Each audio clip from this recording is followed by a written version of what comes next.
Surat civil ખાતે આજે Ebola patients માટે ઇબોલાના દર્દીઓ માટે સ્પેશિયલ વોર્ડની વ્યવસ્થા કરાઈ છે, જેમાં 10 બેડનો સ્પેશિયલ આઇસોલેશન રૂમ તૈયાર કરાયો છે. એની સાથે સાથે સ્પેશિયલ એની માટે લિફ્ટ, સ્પેશિયલ એમ્બ્યુલન્સ, સ્પેશિયલ એની એન્ટ્રી એક્ઝિટ, એની સાથે એની અલગથી ઓપીડી, એની સાથે અલગથી દવાઓની વ્યવસ્થા, વેન્ટિલેટર, મોનિટર્સ, આ બધી વ્યવસ્થા કરાઈ છે.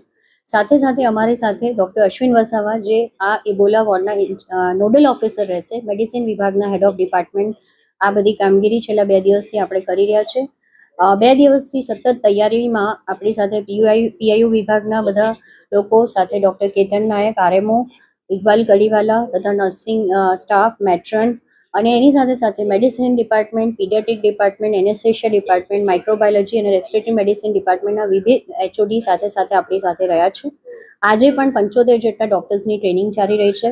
કાલે બપોરે સર્વન્ટ્સની ટ્રેનિંગ છે, નર્સિસની ટ્રેનિંગ છે, માઇક્રોબાયોલોજી અને મેડિસિન ડિપાર્ટમેન્ટના રેસિડેન્ટની અલગથી ટ્રેનિંગ રાખી છે. જે રીતની આપણે ગુજરાત સરકાર દ્વારા ગાઈડલાઇન્સ આવશે એ રીતે રોજને રોજ આપણે આનું અપડેટ કરીને રોજને રોજ એ પ્રમાણે કામગીરી કરી રહ્યા છે.